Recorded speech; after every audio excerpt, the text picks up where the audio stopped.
Good evening, South Brunswick. It's Thursday, August 21st, 2025, and I'd like to welcome you to the meeting of the South Brunswick Board of Education and to call this meeting to order. Please stand for the Pledge of Allegiance. I pledge allegiance to the flag of the United States of America and to the republic for which it stands, one nation, under God, indivisible, with liberty and justice for all. Statement in advance notice. The New Jersey Open Public Meeting Act, NJSA 10-4-6, also known as the Sunshine Law, was enacted to ensure the right of the public to have advance notice of and to attend the meetings of public bodies at which any business affecting the interests is discussed or acted upon. The primary purpose is for board members to discuss and vote on board business. In accordance with the provisions of this act, the board secretary has caused notice to this meeting 48 hours prior, including date, time, and location, to be posted in the South Brunswick Public Library and board office, filed with the township clerk, and communicated to the Home News and the Star Ledger. It is also posted on the district website. Roll call, Mr. Pawlowski, please. Ms. Julie Ferrara, Present. Ms. Alicia Khan, Here. Mr. Raja Krishna, Here. Mr. Mike Mitchell, Here, present. Mr. Rajesh Soni, Here. and to be sworn in this evening, Mr. Barry Nathanson. I did call Smitha. Oh, Dr. Smitha Raj. Yeah.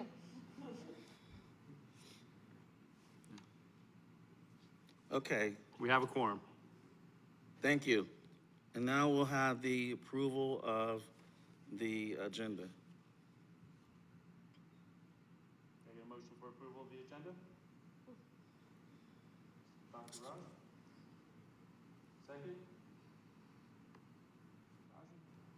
All in favor? Aye. Thank you. Now we'll have the approval of the minutes, board minutes and executive minutes of June 19th, 2025. May I have a motion, please? So moved by Ms. Khan and seconded by Dr. Raj. All in favor? I just have one, I think the executive minutes are a little very short, so the other ones are fine. The board meetings, the executive meeting, I don't approve. If you need to review any executive minutes, you need to do those in the board office. We Is it can't- like we're not physical or? Yep, they're physical notes in the board office. No digital? We're not providing digital minutes for executive sessions. It's confidential minutes. Is our policy dictating that? Yep. Okay, I'll review that. Okay. Thank you. That it? Thank you. Now on to the administration of oath of office for Mr. Barry Nathanson. Okay, Barry, if you want to move over to the podium.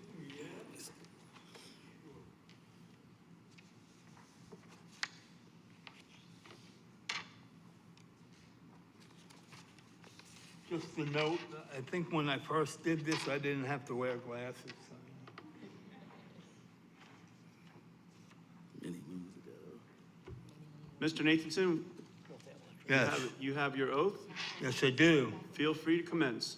I, Barry Nathanson, do solemnly affirm that I will support the Constitution of the United States and the Constitution of the State of New Jersey, and that I will bear true faith and allegiance to the same and the governments established in the United States and the state under the authority of the people, so help me God. I, Barry Nathanson, do solemnly affirm that I possess the qualifications prescribed by law for the office of member of the Board of Education, and that I will faithfully, impartially, and justly perform all duties of the office according to the best of my ability, so help me God. I affirm and declare that I am not disqualified as a voter pursuant to RS 19:4-1. Mr. Nathanson, welcome aboard. Thank you.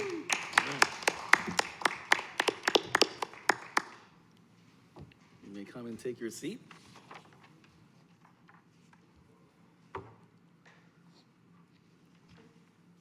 Thank you. And so on to the next item. Number 2, motion to move into executive session. Be it resolved that the Board of Education of the Township of South Brunswick hereby moves into an executive session in accordance with Sunshine Law, Chapter 231 of the Public Laws of 1975, NJSA 10-4-6 through 10-4-21 for the discussion of legal matters. Be it resolved that the discussion conducted in executive session can be disclosed to the public at such time as the matters have been resolved. Formal action may be taken at any meeting. May I have a motion to, Just real quick before we take Sure. our motion, we are also having discussion with regards to personnel. okay, So we're gonna amend that motion, for legal matters and and personnel. personnel. Got a motion? So moved. Nathanson right out the gate. There you go. Second? Dr. Raj? Yeah, All right. We'll be back, ladies and gentlemen.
Motion to reconvene. Mr. Krishna and seconded by Dr. Raj. All in favor? Aye, we are moving forward. At this time, before we continue, I'd like to announce that our President Hernandez and Vice President Karthik are not here because they're out of the area. So that accounts for their absence tonight. And the next item on the agenda is the report, item 3, the report of the Superintendent of Schools, Mr. Scott Fetter. All right, hold on one second for me. Hey, Reg, I'm gonna share something with you if you don't mind. Would you be able to throw it up there?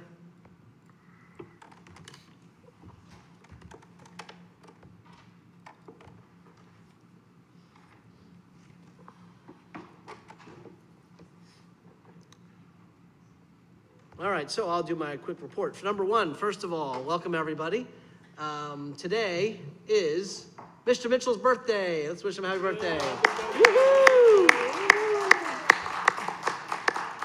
And he is our acting president today. Thank you, Michael, for stepping up and doing that. This is your second meeting you've run or more? I've run 3. 3? All right, so 4th meeting. He knows what he's doing. Good stuff. We are going to have a student presentation a little bit. Are you here? No, hold on. Don't, hold on. All right, we got this. All right, I'm gonna go to the podium for a quick second. All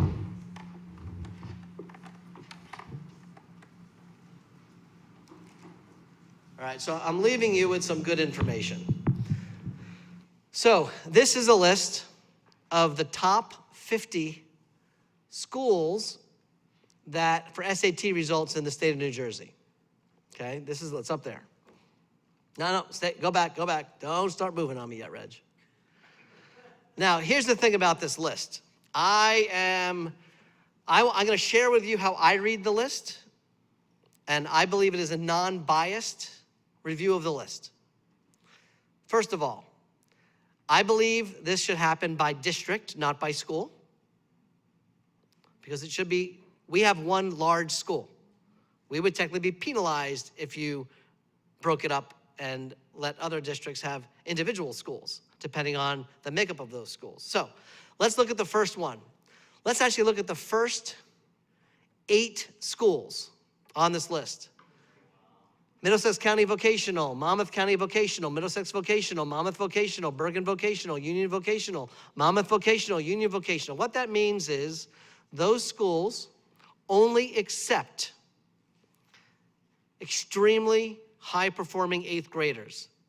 They hand-pick their students. Good for them.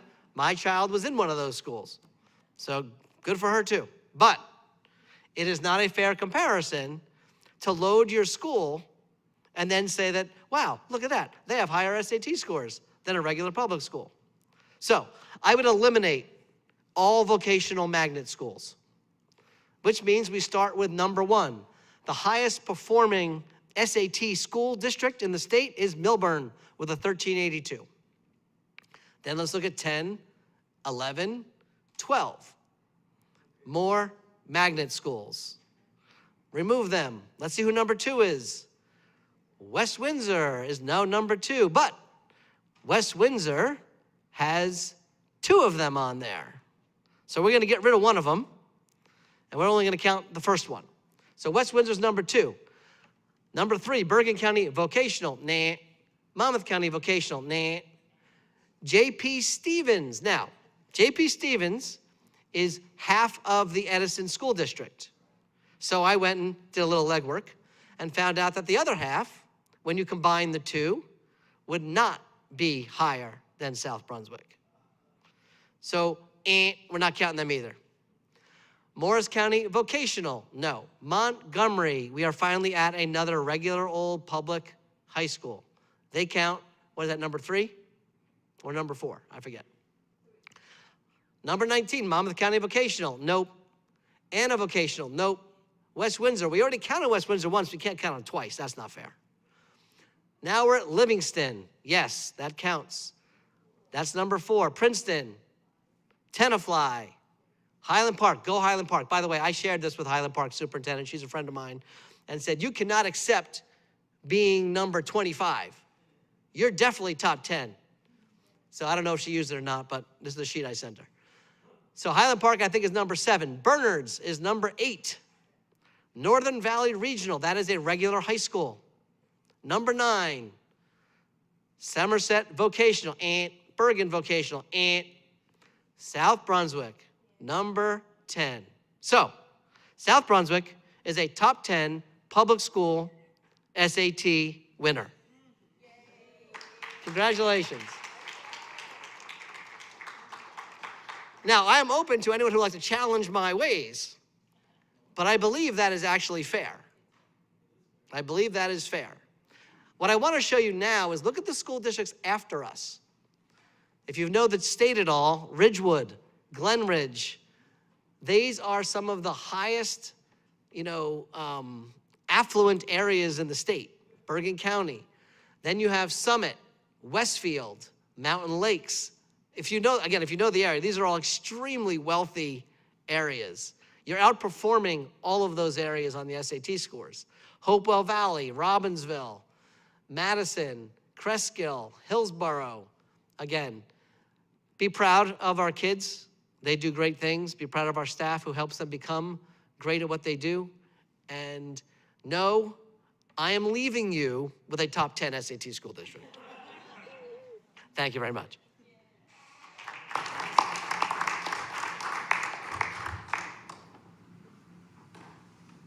Okay. And summer hours, I don't know why that's on here, but because it's almost done. We're almost done. We are open Monday through Friday starting this week, so we're open tomorrow, and we're open next week, Monday through Friday. And that is that. Before I introduce Hari, I do want to say I feel I'm leaving the district in a very good hands. Your admin team up here, your admin team, some of them out there tonight, but your admin team in general, your staff. Lourdes came tonight, takes care of all of us. And we're leaving Dave to handle 2 jobs. Feeling good about that? How you feeling? Awesome. Good? Yep. Good? Didn't really leave you a bunch of Head's choice still on that one. spinning. Head's still spinning? All right, we'll Yep. take it. Taking it. But I thank the district for allowing me to be here for 8 years. It's been a great ride. And I will end my report by the great thing we have Hari Sriram, who's going to talk to us about, I don't know. But you're going to talk to us about that, right? All right. You're So I'm not sure if my slides are pre-approved. So would it be okay if I would send them all to you guys before I start my presentation? You can.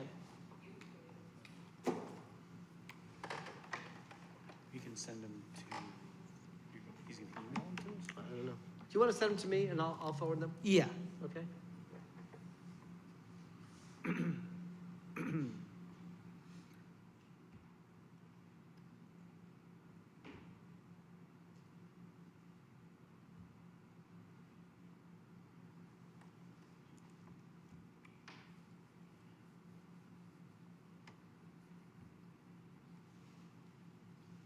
I sent it to you. All right, I'll forward them to them. But you can go ahead and get started. Okay. An insight to the financial literacy at South Brunswick High School. So my name is Hari Sriram. I'm a rising senior at South Brunswick High School. And this June, I embarked on an independent research project trying to understand the financial, what influences the decisions that we make at South Brunswick High School. So in this journey, I discovered that there were various patterns, and I wanted to present them to you guys today. The first pattern that I observed today was that higher income students, as their income goes up, they are more confident in the business decisions that they make. This is seen in the data point that I made, known as financial education confidence, which merges the student's course level, which could be AP, not taken academic, honors, or AP, along with their confidence in scenario questions. The purpose of these questions is to help understand how well fit a student would be to make a financial decision in a certain context. So on the slides, you can see that as student income increases, their financial education confidence goes up. Additionally, another thing that you can see is as income does increase, students are more influenced by peer and social media influences. This signifies that students are more vulnerable as their income increases. The next part I wanted to share with you guys was in demographics, and especially in ethnicity. So what I observed in different ethnicities was their spending, saving, and investing habits were very similar overall. My bad. What I found in different students of different ethnicities was that their financial education confidence was very similar overall. This shows that students in different households, despite their different cultures, they're all very well prepared and very well confident in making business decisions. But one thing that I found that was a disparage in it was that how they distribute and allocate their income. It's because certain races would prefer to spend more, and certain races might save more, some invest more. This shows that different families and cultures may prioritize different values in their household, which shows that different families prioritize different things. For example, I'm not sure if you guys can see the slides at the moment. So a certain statistic was African American households do save the most, which is at the highest, around 50% of their income, and they do invest well above average. And then Asian families are more balanced in their allocation of spending, which it's like very all like evened out and balanced. So the third and most important metric I wanted to present to you guys was the change in students' financial literacy in grade level. This is because students in grade 9 and as they go up, their financial education confidence increases by a lot. This is because in grade 9, students are around a 1.9, which could signify they're not well set to make that many strong financial decisions. But when they go to junior and senior year, they're very well prepared and can make a majority of the financial decisions. This stat, surprisingly, is due to South Brunswick High School's very strong personal financial management program, which is a graduation requirement here. This course boosts students' score from 1.5 to 2, and which is a huge improvement on the financial education confidence metric, as it shows that they can make a majority of their decisions. Additionally, I found that social media, their investing confidence also doubled. So students are more likely to engage in investing activities from senior year compared to freshman year. So now I know you guys might be wondering, what is the point of me presenting all of this and giving you guys all these statistics? This is because I want to share with you guys a discovery that I was able to see. As students increase in age level and in grade level, they are slowly learning they're becoming more financially literate and making better decisions. But this is only starting to peak during junior and senior year.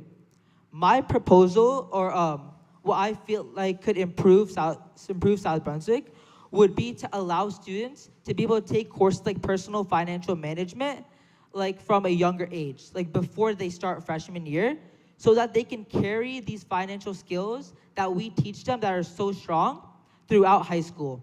And along with, though they do have like different family cultures and values, which do influence the way they spend, if we can integrate our curriculum and the values that we teach in it, we can prepare them to be very successful in their high school. So now I want to know if you guys have any questions for me. Yes? Hi, Hari, do you think that in junior and senior year, when students are able to work, it improves their understanding of financial responsibility? Or did you do any research on that? So in my survey, I did not research how students' jobs would impact them, as I wanted to have the survey be as open as possible and more flexible to get the most average out information student to student. But I would agree that having a job would make students more responsible, as they're having a sense of what is their own money and how to spend it. Thank you. Just one quick one, Hari. So all the savings and spending percentage is listed there. Are they the pocket money that they receive, and from that they are saving, or what's the source of their money to even respond to those survey? So the sources of their money, is their allowance. So we tracked students of different allowance, and most of them, although there were slight variations, a majority of them were around the same amount, of around 50 to 100 a month-ish in total spending. So that is what I observed in their distribution of income. Anyone else? The mixed category, who does that refer to?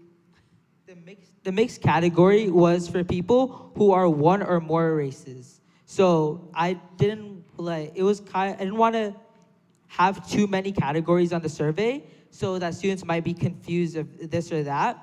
So to reduce it, I just put a mixed category if students were one or more races. Julie, the state just calls that multi-race, and it doesn't ever tell you what the multi-races are. Okay, thank you. Yeah. Is that it? All right. Thank you so much for doing this. Good job up there, and keep up the good work with that.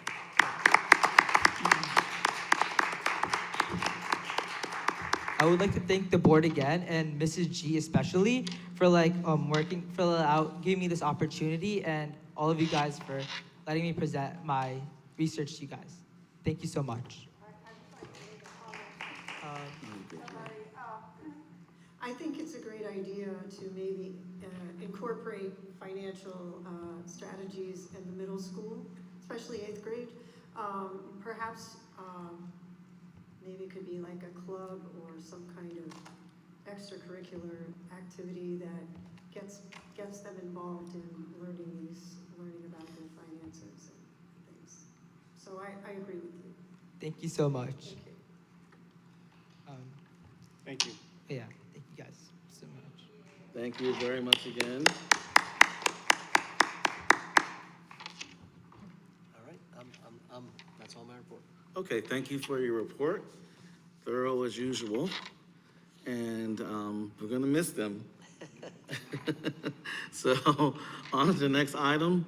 Item number 4, board brief by our, it's the South Brunswick School District Study, Enrollment Increase and Budget Constraints, Impact on 2026-27 School Year, presented by Mr. Peter Ratine, Ms. Christina Vadosky, VC, and Mr. Rob Sears. I don't even know if she can pronounce it, so. In your hands.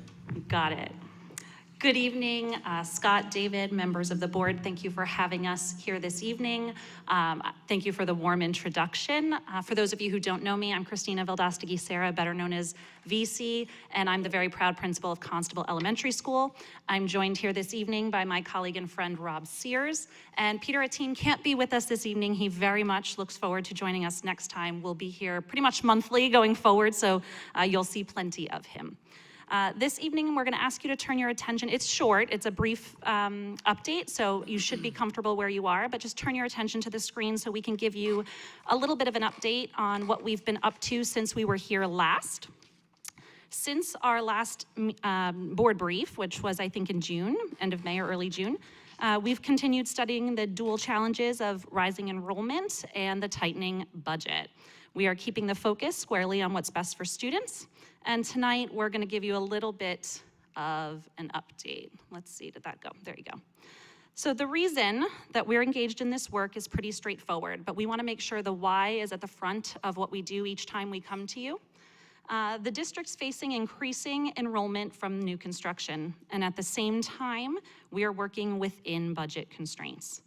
The heart of the matter is pretty simple. We cannot allow these challenges to compromise the quality of the education we give our students. Scott just showed you a good reason why. If there's ways for us to deliver a better outcome, better instructional opportunities, more equitable and efficient education, we're gonna do that. So that's the premise of the study and why we're doing all of this hard work. Let's see, there, ooh. Okay. There we go. So we're gonna take a look at recent enrollment. Last year, our kindergarten class had 394 kiddos, and we had a graduating class of 674. That is down from a larger recent graduating class of 789. So if you're paying attention to the math there, it shows a clear pattern. The number of students who have been entering the system has been smaller than the number leaving. But when we account for new housing, as you can see on the right, that will change very quickly. See here, we're moving pretty slowly with this clicker. Oh, there you go.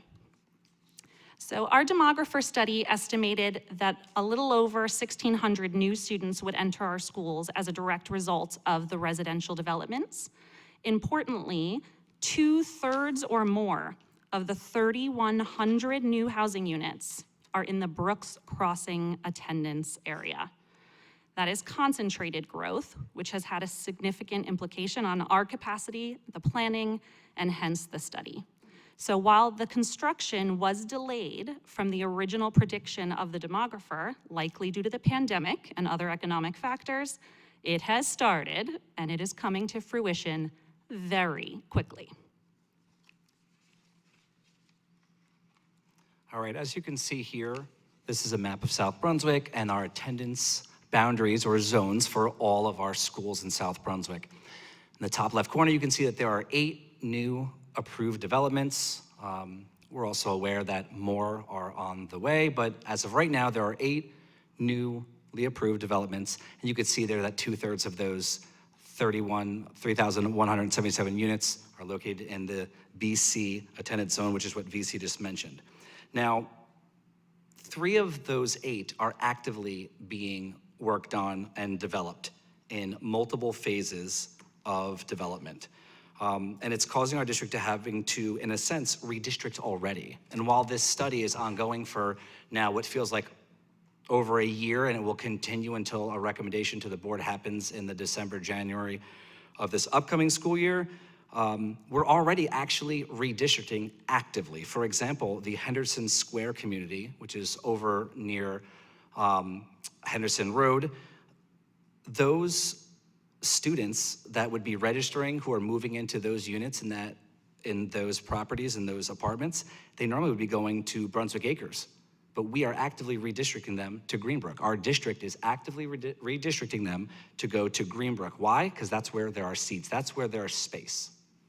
Let me just, we had a little recent correction. Okay. So we are the Henderson Road community. I forget, is it called American Properties? American Properties is the heritage South Brunswick, which is off of Shawks. Okay, whichever the one is on Henderson, Yep. Yep. they are currently slated for Brunswick Acres. Correct. And we have, and the board is aware of this, we have closed, we're not wholesaling the whole group to Greenbrook now. Okay. We had to alter that. What we are doing is they're scheduled for Brunswick Acres. However, 2 grade levels are already closed at Brunswick Acres, if they come from that community. Those families and their siblings or not, that's a case by case, are being placed at Greenbrook. So the original plan already, to your point, had to be altered Yeah. and is being altered from the alteration. That was already altered. As you can hear, what Scott's saying is that this work it's real time. It's happening in real time. Our communications and emails with Jill, our Director of Transportation, and now with David and the transition they are real time, these shifts. Just one other community that I'll mention is that the Heritage South Brunswick, which is the American Properties development company, that attendance boundary would normally have kids going from Monmouth Junction to north, but those kids will go to Monmouth Junction and south because that's where the space is. You've seen this picture before, but it's important that we continue to show it to you to help clarify for the public and the community, those watching, those here today, to just reiterate the fact that the current issue is it isn't the matter that we have a lack of seats, but of that the seats are being in the wrong places. And if we don't do anything, which we obviously are doing something, hence this study and our work and our update today, if we don't do it, some of our schools will be significantly overcrowded while others will not, leading to an inequitable educational experience, and we do not want that to happen. Okay, so long-term considerations. This is a new slide, and this is data that you'll recognize, but it's something that, in my opinion, has brought us to a pause, if you will. So while our committee, VC Peter and I, and working with Scott and a larger core team, while we've been focused on the planning for the new construction, it's important that as a community, we keep the long-term view so that we don't have to redo things again. It's important that we really take a look at this. So the new construction, while it certainly will bring the projected 1,600 new students, we also need to plan for what's happening with the real estate when the real estate market potentially turns and there's a turnover of the existing housing. So if you look up here, our highest recorded enrollment from the existing housing, this is not the new 8 developments, was in 2011 and 12 school year, and it was 9,036 students. That's the highest recorded enrollment. And I want to say that we did about a 25-year look back of data captured by the school district to bring this to you. The projected new students from the 8 new developments, from the demographer study, projects 1,600 students being added. Once that is taken into consideration, once all 8 developments are built and they're built out and all of those spaces are occupied with families. So next, I'm pressing the button. Our current planning, looking at last year's 24-25 enrollment as a district, around 7,600 students, if we were to add our new housing or the projected incoming new students from the new housing and the new developments, that would put us beyond our highest peak that was in 2011 and 12. And this is where we really have to pause and take a breath. Because when you look at that 9,330 and you consider it, that's not including the potential turnover of the existing housing. And I'm gonna add one more thing, and VC mentioned this when we were just talking before. At the time of this 2011-12, which was the highest recorded to date in our school district, that did not include preschool students. So when you factor in these kind of 4 pillars here, it's a very real scenario that we would go beyond our capacity. But there's a question mark because we don't know that yet. These are all projections. So it is with sincere pause that our work not only looks long-term, but that the work we do considers the existing housing turnover as well. And that's very important that we kind of just spend a little time to articulate that it's not just about the new developments. It's also taking into consideration the existing housing when it does turn over. This slide might be familiar, but this is really just summarizing the current challenges, almost like how we kind of started off, which is we've been experiencing a steadily declining student enrollment over the past 5-10 years-ish, while also having a extremely challenging loss of state aid that has been debilitating. At the same time, we have these new developments shaping the landscape of our community. which will bring our enrollment up and will kind of force us to be very, very intentional about how we plan with our committee to make the most specific and great recommendation to the board. So we have to kind of pause and see what matters most here, because there's so many variables. So now let's talk about what we've been up to. Whoops. There we go. Okay. So since June, we've been pretty busy and we have some exciting things to share. Perhaps the best PD I've had in a while, members of our core team, not just Peter, Rob, and myself, but other representatives joined us for 3 site visits. We spent about a half a day in each place, West Windsor, Hamilton, and East Brunswick, learning from the superintendents, the administrative teams, touring buildings, looking through plans, talking research, really learning from their experiences. So that's a lot of the data we've been synthesizing this summer to learn from the work of others. So really exciting work for those of us who got to attend, but also some great updates for you as we synthesize that and bring it here to South Brunswick. We had a community team meeting. Again, that's the larger stakeholder meeting, about 60 people that we did in early June. You can see that there on June 12th. A really fun day on July 15th spent with the UES team. For those of you who don't know UES, that stands for Upper Elementary School. We mentioned it last time we were here. It was the last time South Brunswick had a big sort of shift in how the grade levels are banded together. So that was the upper elementary back then. And so we met with staff, and that included teachers, secretaries, a wide range of folks. Scott came because he was actually involved in it at that time as well. We spent several hours together talking about the strengths and the challenges of that model, what it felt like to go through that process, both into it and out of it, and what we learned from that experience. So that built really nicely. If you remember last time, we mentioned that we had interviewed 3 different administrators who were present during that transition. So those 2 meetings sort of dovetailed nicely together. So in all, we spent 3 hours with 3 different administrators, half days in 3 of those districts, lots of community and core team meetings, plus that UES meeting. So we've really done a lot of stakeholder input that we can learn from. We also launched a website. There's a page on the district website to make sure that this work is captured and to be clear and transparent with the public. We are continuing now to build out some models. That includes a lot of work with Jill. As you can imagine, our Director of Transportation is pretty busy right now. She has a whole bunch of kiddos she needs to bus in just a few weeks. But hopefully in September and October, we'll be able to come to you with more details as we map this out. There's a lot of work going on behind the scenes trying to narrow to the most feasible models to build. And that includes some transition work with Scott and David. They have both been very tied to this work the whole time, just by nature of their existing roles and as superintendent and BA. So the transition's been very smooth, but we're gonna continue that over the next month or so to make sure that we're all rowing in the same direction.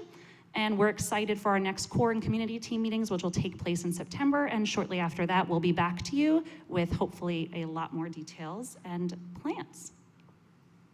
So just a reminder of the timeline we showed you next time. We are on track. We are transitioning right now from our summer to fall work.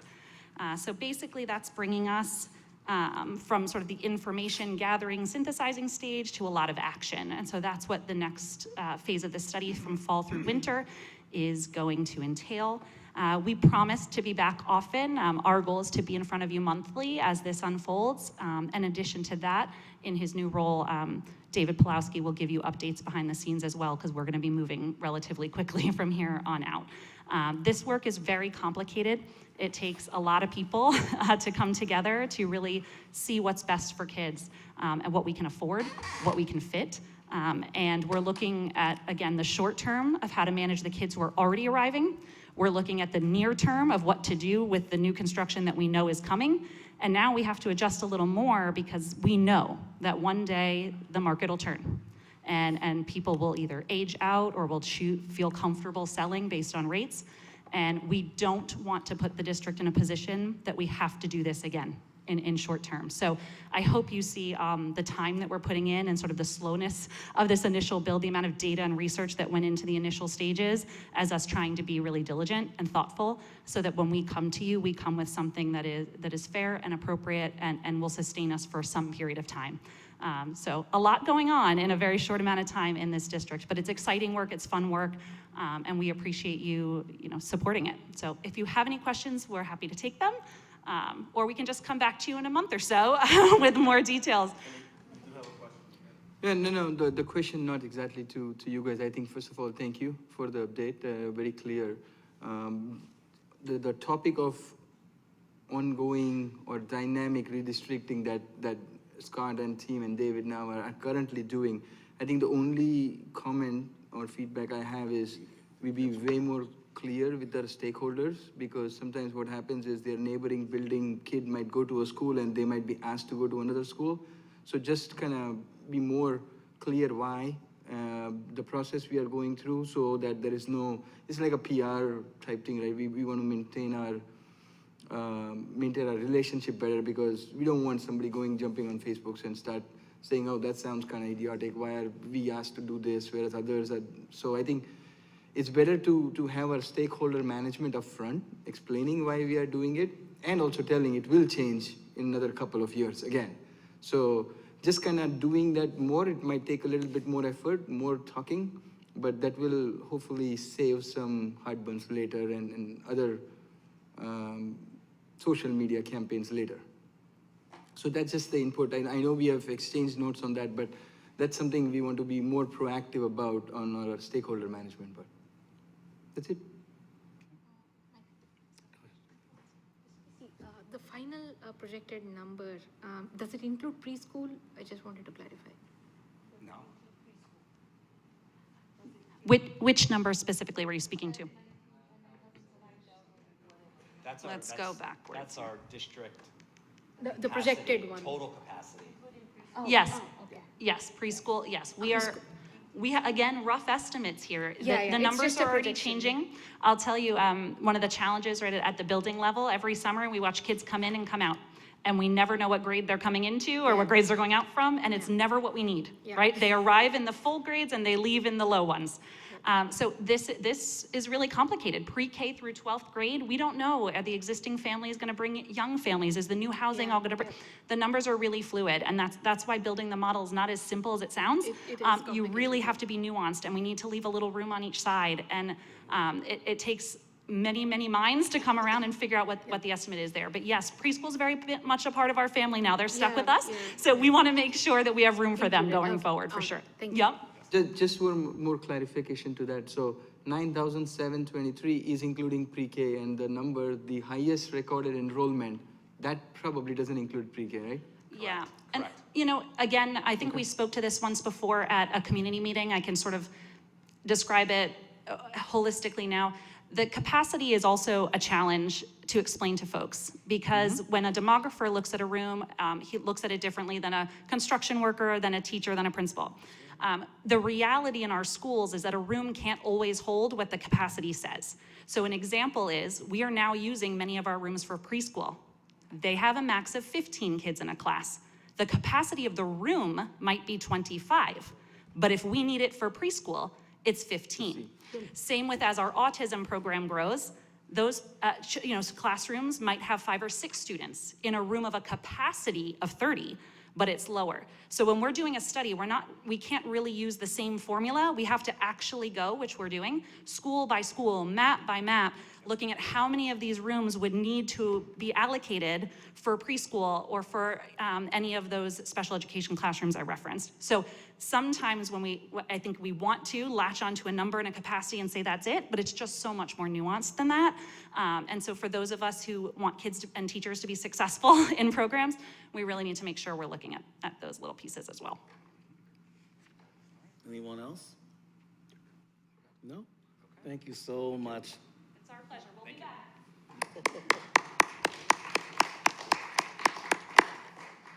Really appreciate the work that they put into this redistricting and making sure that we're ready when the enrollment goes up. I think sometimes when you're not directly involved or you're not on the inside and you're looking from the outside, things look differently from when you're on the inside, and people tend to, gauge things differently. But we appreciate the fact that you're working so hard, and we look forward to next month's report. So with that being said, we're over to item number 5, which is board committees and liaison reports. We did have one board committee that did meet, the education committee. Would you like to say something to the meeting? Hi, good evening. The Education Committee did meet. We are still waiting for a chairperson for that committee. We've just recently reconfigured, but the focus of that meeting was on the student code of conducts, which are being approved this evening at tonight's board meeting. Okay, thank you, Ms. Luckborn, for that brief report. I'd like to share with you a report from the ad hoc committee for the superintendent search. Briefly, the committee met with the search firm on August 4th to review potential candidate resumes. We will meet again as a committee on August 28th to finalize the first round of candidates to interview. The first round of interviews will take place on 3 dates, September 4th, 6th, and the 8th, with the entire board at that point. So just to give you a little blurb, and thanks to President Laura Hernandez for leaving this for me to share with you all. So she was very adamant about getting this information out because we want to be as transparent and open as possible and as this process continues as a board. So with that being said, that moves us over to, we don't have any old business and we don't have any new business. So that brings us to the consent agenda walkthrough by Mr. Pawlowski. All right. Good evening, everybody. We have a consent agenda this evening. It's a summertime agenda. You'll see some approvals, financials, transfers. We have a bills list, typical business office operations, non-public technology orders, nursing services, and non-public IDEA. We're approving our Chapter 92, 192, 193 agreements. We're approving allocations for our ESA funding, all of our titles, grants. We are approving our textbook purchase, some textbook purchases and related materials. We have the sale of buses, which I would just like to note were very positive for the school district. We sold some really old buses, took those funds and bought down our lease purchase for our new buses, which worked out well. We have a purchase over the bid limit for some services in our technology department. We have a not to exceed amount for our New Jersey ESC&J for our Delta T group that does nursing services for us. We're approving the appointment of urgent care for our services for drug testing. We're approving parent transportation contracts, which always help offset some costs with student transportation throughout the district for students with special needs. We're approving a professional development plan, the statement of assurances that go along with that plan. We have a option for highly effective educators for the 25-26 school year. We do have our code of conduct for student code of conduct for elementary, middle, and high school. We're approving a virtual remote instruction program. We're adopting our curriculum tonight, a Title IX coordinator. We're approving Mr. Edward Knapp, our new athletic director. We have, we're approving, I get to, part of my new role, I get to sit on the Educational Services Commission's board. I want to thank Mr. Fetter for that opportunity. It's going to be a wonderful experience. We're approving our interlocal agreement, and then we have our travel-related expenses, student field trips. We're approving our HIB reports and bullying reports. We have a sidebar agreement and a separation agreement, and we have our personnel at the end of the agenda. And that's your consent agenda for this evening. Quick questions, anyone? None? To the right? Aye. Let's So, go. Couple of them. No. I think, So for context and for audience, if they're viewing, we have a lot of back and forth, so most have been answered. Just just more of a clarifying question, 1.14. We are awarding drug testing to an urgent care. And the question from you was, can health center do it for them? And you reverted that we don't do drug testing, so just wanted to confirm that health center does not provide those services to take it on and absorb it. Right, we broached that topic when we first started with the health center, and we were adamant that we did not want to send our participants, those who participate in our healthcare plan or our students to the health center for drug testing. So they do not provide drug testing services. So they do not, okay, so that becomes a moot point, perfect. Thank you. You got it. Any others? And, yeah, one more, 1.21. Our curriculum, I think there's obviously a lot of work put forward by the leads on preparing, revising the curriculum. Just one area I find, and maybe it's a little bit of a question in education for myself, I believe we are introducing textbooks. Is still accurate? We're not introducing new textbooks. They're not new? No, they're not new. Evelyn, did we? Right. They're not new. What you are referring to, and I think I have something scheduled to go back out to you for the last set of questions. These are picture books and mentor texts that have been in our elementary curriculum for years, way before I got here. We're just moving them up because yes, they are based on a true story, but we're using it for a historical writing unit because it gives in kid-friendly language historical facts, and yes, they're based on real events, but it also takes liberty at looking at elements of writing a good fiction. So it's easy for our kids to see the dialogue and so on and so forth and use for that. And we have never had a problem with it, especially I think because it is that basic picture mentor text rather than a textbook. It is not a textbook. And so I think part of what I sent to you was the read aloud from YouTube, just so that you could see that we're not trying to make any statements at all. Okay. It is for the purpose of students understanding, outlining in a simple way so that they can apply to their own writing. That's it. Okay. I have a couple of folks actually looking at my face and kind of seeing Julie was next, like, what are you talking of? So just for context, when I was reviewing, what I found was a couple of books were a little bit in controversy in a few other states, not in New Jersey, never in South Brunswick. So my question was, are these new textbooks? And she's confirming they're not new, they were always there. So then it becomes again a moot point. But my thought process was, if they are controversial, why do we want to invite controversy here? I would avoid it, but if we are already using it, then it's nothing new we are introducing, I guess. So yes, it's good. It is, you know, I know you sent from states, and that's why part of what I said to you was, we do have standards that we have to follow. And I do not have any options. In fact, we pick those specifically so that there are no controversial issues. It is not dense. I hear you. I'm just saying, we don't have any problems, Mr. Soni. We want to keep it that way. That's Yes. why I'm reviewing. Thank you. Thank you. Appreciate it. Thank you both. Exhilarating conversation.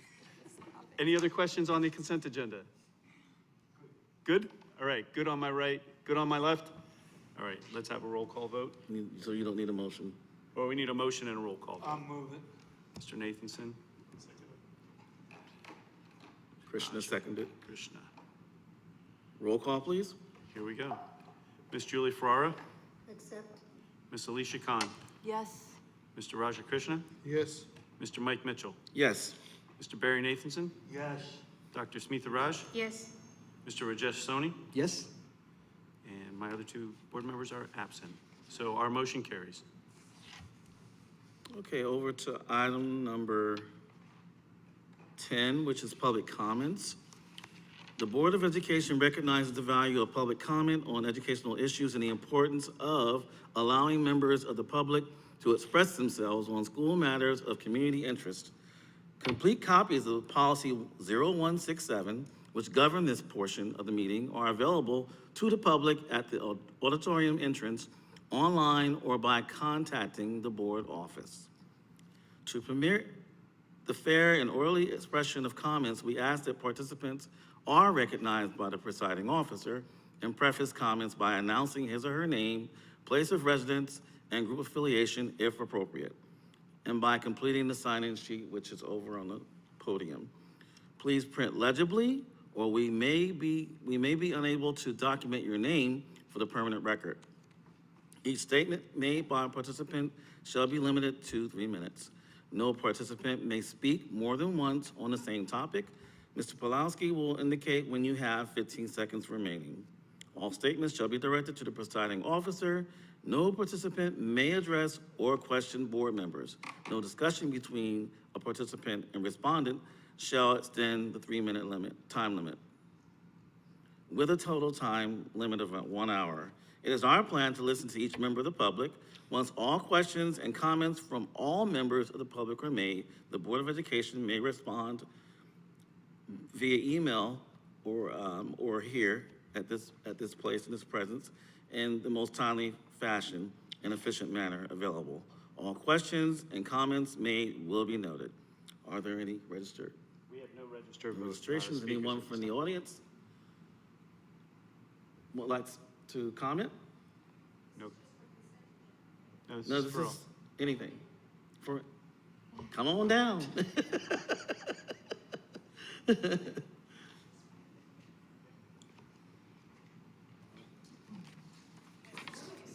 and 58 seconds, so.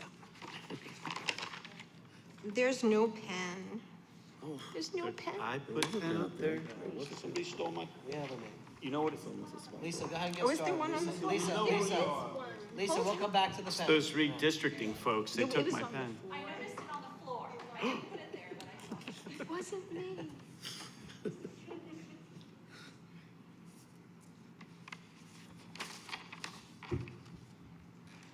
Lisa Garwood, South Brunswick, Princeton Walk.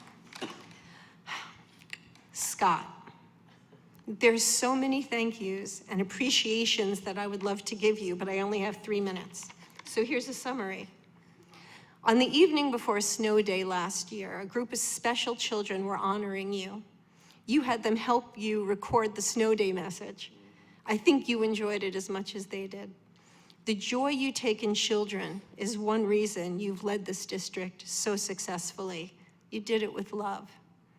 So much of what you've done to improve our schools shows your deep knowledge, respect, and love of the classroom. You've truly known how to support our teachers.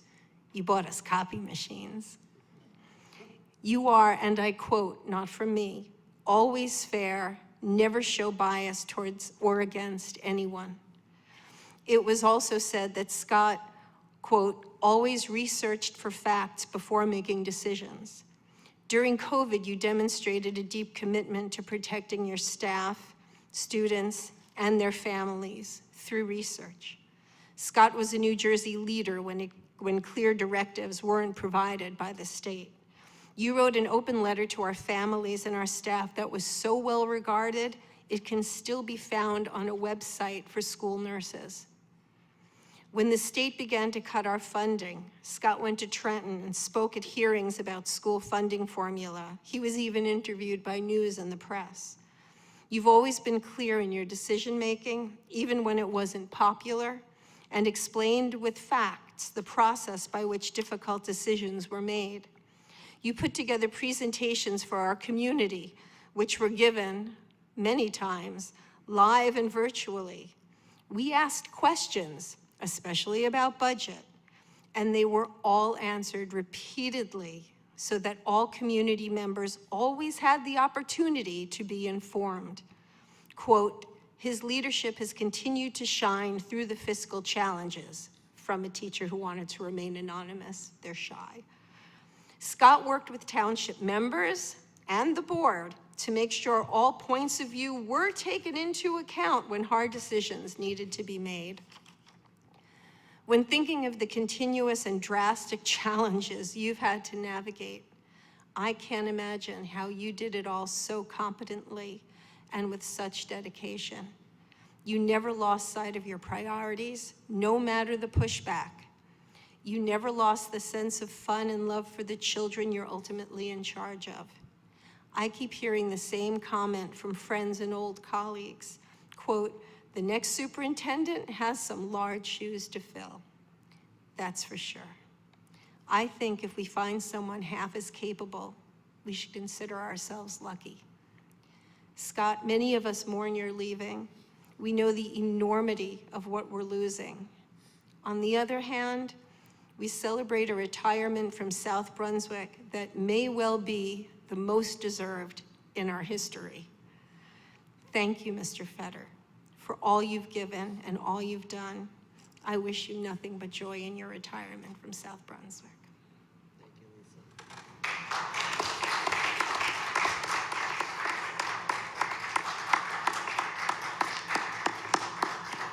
Thank you for your comments. I just think if Lisa has more, we can extend the 3 minutes. I already did. Wait a second, did you pay her for that? Thank you, Lisa.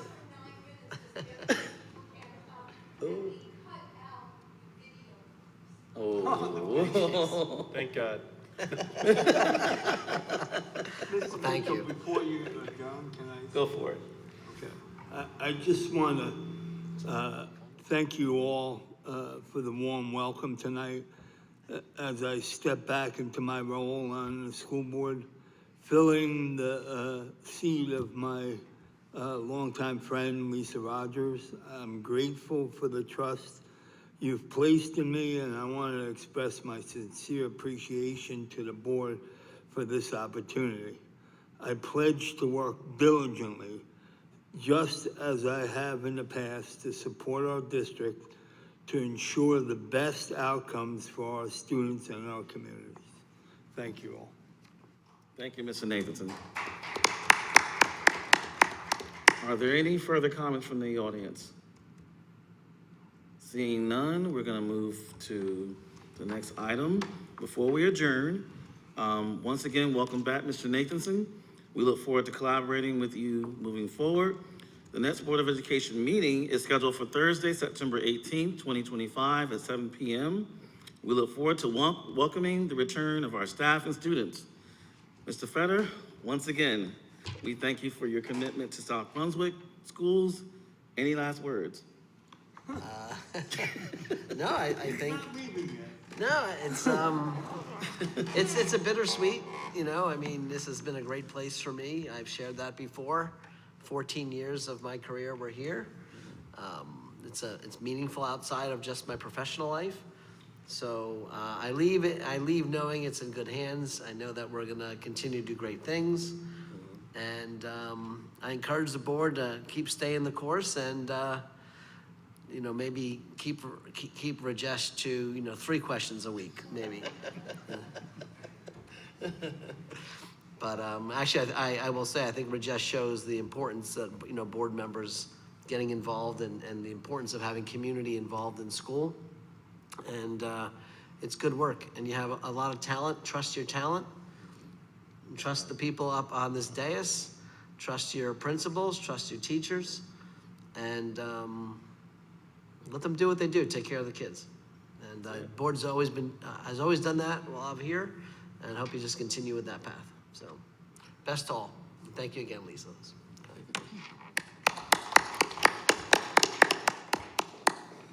All right, can I entertain a motion to adjourn? Moved by Dr. Raj, seconded by Mr. Soni. All in favor? Good night, South Brunswick, and go Vikings.